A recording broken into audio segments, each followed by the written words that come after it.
कभी कभी 1976 की भारतीय हिंदी भाषा की संगीतमय रोमांटिक ड्रामा फिल्म है जो पामेला चोपड़ा द्वारा लिखित और यश राज फिल्म्स के प्रोडक्शन बैनर के तहत यश चोपड़ा द्वारा निर्देशित और निर्मित है। 27 फरवरी 1976 को रिलीज हुई इस फिल्म में वहीदा रहमान, शशि कपूर, अमिताभ बच्चन, राखी गुलजार, ऋषि कपूर और नीतू सिंह जैसे कलाकार शामिल थे। फिल्म को रिलीज होने पर व्यापक आलोचनात्मक प्रशंसा मिली। इसकी कहानी, पटकथा, निर्देशन, संवाद, साउंड ट्रैक और कलाकारों के प्रदर्शन की काफी ज्यादा प्रशंसा हुई और इसे वर्षों से एक कल्ट फिल्म माना जाता था। कभी कभी 27 फरवरी 1976 को रिलीज हुई और बॉक्स ऑफिस पर अनुमानित 40 मिलियन रुपए की कमाई की, जो साल की 8वीं सबसे ज्यादा कमाई करने वाली हिंदी फिल्म बन गई। 24वें फिल्म फेयर पुरस्कारों में कभी कभी को अग्रणी 13 नामांकन प्राप्त हुए, जिनमें सर्वश्रेष्ठ फिल्म, सर्वश्रेष्ठ निर्देशक यश चोपड़ा, सर्वश्रेष्ठ अभिनेता बच्चन, सर्वश्रेष्ठ अभिनेत्री राखी, सर्वश्रेष्ठ सहायक अभिनेता शशि कपूर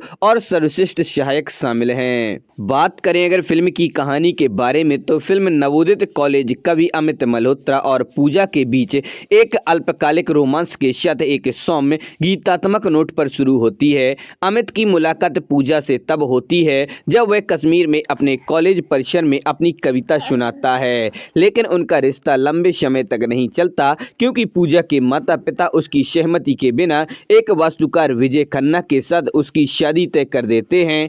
अमित पूजा से कहता है कि उसे अपने माता पिता की इच्छाओं का पालन करना चाहिए क्योंकि उसे अपने माता पिता के आंसुओं और शर्म की नींव पर अपने सपनों के महल बनाने का कोई अधिकार नहीं है। पूजा के अनिच्छा से अमित के साथ अपना रिश्ता इस अंतिम अनुरोध पर समाप्त कर दिया कि वह अपनी कविताएं जारी रखे, जिसे उन्होंने अस्वीकार कर दिया। पूजा और विजय की शादी हो जाती है, जबकि टूटा हुआ अमित घर लौटता है और अपने बुजुर्ग पिता की खदान कंपनी संभालता है, जो अब सेवानिवृत्ति के करीब हैं।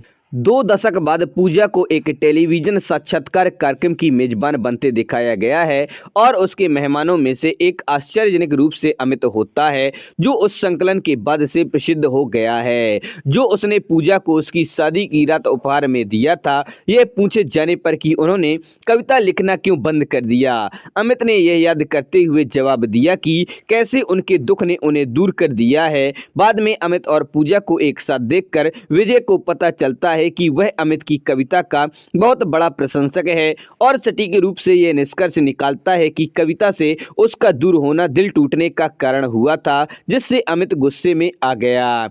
दूसरी ओर पूजा और विजय का अब बड़ा हो चुका बेटा विक्रम, जिसे विक्की नाम से भी जाना जाता है, को अपने कॉलेज के दोस्त और विजय के दोस्त डॉक्टर आरपी कपूर की बेटी पिंकी से प्यार हो जाता है और दोनों अपने माता पिता की सहमति से शादी करने की योजना बनाते हैं। हालांकि इससे पहले कि वे शादी के बंधन में बंध सके, डॉक्टर कपूर और उनकी पत्नी शोभा पिंकी को चौंकाते हुए बताते हैं कि उसे गोद लिया गया है और उसका जन्म नाजायज तरीके से हुआ है, क्योंकि यह जानना उसका अधिकार है और जितनी जल्दी माता पिता यह सीख लेंगे अपने बच्चों पर सच्चाई का भरोसा रखें, सब कुछ उतना ही बेहतर होगा। इसके बाद अंदर तक हिल गई टूटी हुई पिंकी ने डॉक्टर कपूर और शोभा से नाता तोड़ लिया और अब अपनी जैविक एकल मां का पता लगाने और उसके जन्म और परित्याग के बारे में सच्चाई का पता लगाने का फैसला किया। पिंकी की तलाश उसे कश्मीर के बर्फ से ढके हिल स्टेशन पर ले जाती है और आखिरकार वह अपनी जैविक मां अंजलि से मिलने में सक्षम होती है, जो कि भाग्य के अनुसार कोई और नहीं बल्कि अमित की पत्नी होती है। पिंकी के अस्तित्व को गुप्त रूप से स्वीकार करते हुए और अपनी पुनर्मिलित बेटी पर अपना प्यार बरसाते हुए अंजलि उन दोनों को खोने के डर से अमित और उनकी अब बड़ी हो चुकी बेटी स्वीटी को अपने रिश्ते के बारे में नहीं बताती है और अनिच्छा से पिंकी को दिल्ली से अपनी दूर की भतीजी के रूप में पेश करती है। पिंकी के दुखों को और बढ़ाने के लिए विक्की विजय द्वारा मनाए जाने के बाद उसके करीब रहने के लिए कश्मीर पहुंचता है और अति संवेदनशील चक्करदार स्वीटी के साथ छेड़खानी करके अमित के घर और कार्यालय में अपना रास्ता बनाता है। स्थिति तब और ज्यादा खराब हो जाती है जब पिंकी और स्वीटी के बीच खींचतान में स्वीटी को विक्की विक्की से प्यार हो जाता है। विक्की के साथ स्वीटी को खुश देखकर अंजलि और अमित दोनों के बीच शादी का विचार सामने लाते हैं, जिससे पिंकी गुस्से में उस गेस्ट हाउस से चली जाती है जिसमें विक्की रह रहा है। अंजलि ने पिंकी को विक्की के गेस्ट हाउस से निकलते हुए देखा और उससे सवाल किया, जिस पर पिंकी ने स्वीकार किया कि विक्की उसका मंगेतर है। वह यह जानकर हैरान है कि पिंकी और विक्की प्यार में हैं और पहले से ही शादी करने वाले हैं। अंजलि अमित को स्वीटी की बजाय पिंकी की शादी विक्की से करने के लिए मनाने की कोशिश करती है, लेकिन अमित अंजलि और स्वीटी पर बजाय पिंकी का पक्ष लेने का आरोप लगाकर जवाब देता है, यह महसूस करते हुए कि पिंकी अंजलि के लिए सिर्फ एक भतीजी से अधिक है। अमित ने पिंकी की पहचान के बारे में सच्चाई जानने की मांग की। परेशान अंजलि को यह स्वीकार करने के लिए मजबूर किया कि पिंकी उसकी नाजायज बेटी है और उसे डॉक्टर को गोद लेने के लिए मजबूर किया गया था। कपूर और शोभा की मंगेतर की गर्भावस्था के दौरान एक हवाई जहाज दुर्घटना में दुखद मृत्यु हो गई थी। घृणित पुरुष प्रधानता के एक शो में भयभीत अमित अंजलि और पिंकी दोनों पर क्रोधित हो जाता है और उनसे अपने पिछले कुकर्मों को छुपाने के लिए उन्हें उदास होकर चुप रहने की सजा देता है। विडंबना यह है कि अपने दोहरे मापदंड अपनाने के लिए अमित की मुलाकात कश्मीर में एक वास्तुकार से होती है जो पूजा का पति विजय होता है। जैसे ही अमित विजय और पूजा को रात के खाने के लिए रुकता है, पूजा और अमित एक दूसरे के प्रति अपने पिछले प्यार को याद करते हैं, जिसे विजय सुन लेता है और यह जानकर हैरान रह जाता है कि अमित का रहस्यमय दिल टूटने वाला कोई और नहीं बल्कि उसकी अपनी पत्नी पूजा थी। अमित के घर पर क्रोधित विजय ने अमित के साथ दिल से दिल की बातचीत की, लेकिन एक संक्षिप्त नाराजगी के बाद वह खुद को दंडित करता है और अनजाने में दर्शकों को अमित के व्यवहार में तीव्र विरोधाभास के बारे में सचेत भी करता है। जब उसे खुद को अपने साथ समेटना होता है, पत्नी का अतीत। हालांकि अमित अपनी ठीक स्थिति में रहता है लेकिन अपनी पत्नी को नहीं, जिसे अंजलि और पूजा दोनों ने सुन लिया। यह महसूस करते हुए कि अमित का भी जैसा उसके जैसा अतीत था, अंजलि उससे इतने लंबे समय तक पिंकी के बारे में सच्चाई छिपाने के लिए माफी मांगती है, लेकिन अमित गुस्से में उसे छिड़क देता है और आहत अंजलि अमित को छोड़ने का फैसला करती है। इस बीच स्वीटी विक्की और पिंकी के बीच एक अंतरंग पल देखती है और अभी भी विक्की से प्यार करती है और उसकी सगाई से अनजान है। वह रोती है और उसे दौरा पड़ता है, जिसके कारण अमित उसे थप्पड़ मारता है और उसे एक बिगड़े लड़का कहता है। सभी द्वारा उपेक्षित महसूस करते हुए स्वीटी ने खदान में डायनामाइट विस्फोटों में से एक में अपने घोड़े पर सवार होकर आत्महत्या करने का फैसला किया।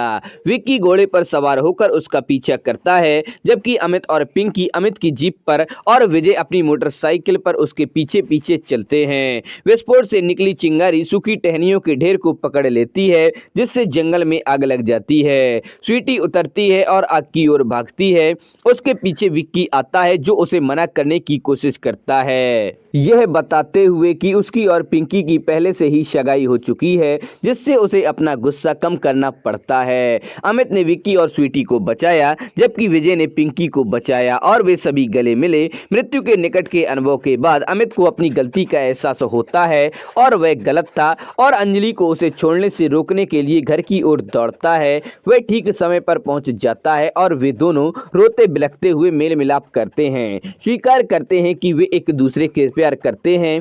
अमित और पूजा अतीत को पीछे छोड़ देते हैं और नए दोस्त बन जाते हैं, जबकि पिंकी और विक्की शादी कर लेते हैं और फिल्म यहीं पर ही खत्म हो जाती है। बात करें अगर फिल्म के मुख्य कलाकारों के बारे में तो वहीदा रहमान अंजलि मल्होत्रा के रूप में, विजय खन्ना के रूप में शशि कपूर, अमिताभ बच्चन अमित मल्होत्रा के रूप में, पूजा खन्ना के रूप में राखी गुलजार, ऋषि कपूर विक्रम खन्ना के रूप में, पिंकी कपूर के रूप में नीतू सिंह, नसीम स्वीटी मल्होत्रा के रूप में, डॉक्टर आरपी कपूर के रूप में परीक्षित शाहिनी, शोभा कपूर के रूप में सिमी गरेवाल, इफ्तिकार सिली मल्होत्रा के रूप में, राम भजन के रूप में देवेन वर्मा आदि सभी लोगों ने काम किया है। बात करें अगर इस फिल्म के गीत संगीत के बारे में तो इस फिल्म में कुल 7 गाने हैं। पहला है कभी कभी मेरे दिल में, इसको मुकेश और लता मंगेशकर ने गाया है। दूसरा है मैं पल दो पल का शायर हूँ, इसको मुकेश ने गाया है। तीसरा है तेरा फूलों जैसा रंग, इसको किशोर कुमार और लता मंगेशकर ने गाया है। चौथा है मेरे घर आई एक नन्ही परी, इसको लता मंगेशकर ने गाया है। पांचवा है प्यार कर लिया तो क्या, इसको किशोर कुमार ने गाया है। छठवां है सुर्ख जोड़े की ये जगमगाहट, इसको लता मंगेशकर, पामेला चोपड़ा और जगदीश कौर ने गाया है। सातवां और आखिरी है तेरे चेहरे से नजर नहीं हटती, इसको किशोर कुमार और लता मंगेशकर ने गाया है। तो दोस्तों आप लोगों को वीडियो कैसा लगा, पसंद आए तो लाइक करें और अपने दोस्तों के साथ शेयर करें। हमारे चैनल पर पहली बार आए हैं तो हमारे चैनल फैक्ट्स क्रिएटर जी को सब्सक्राइब करें और बेल आइकन भी दबा दें।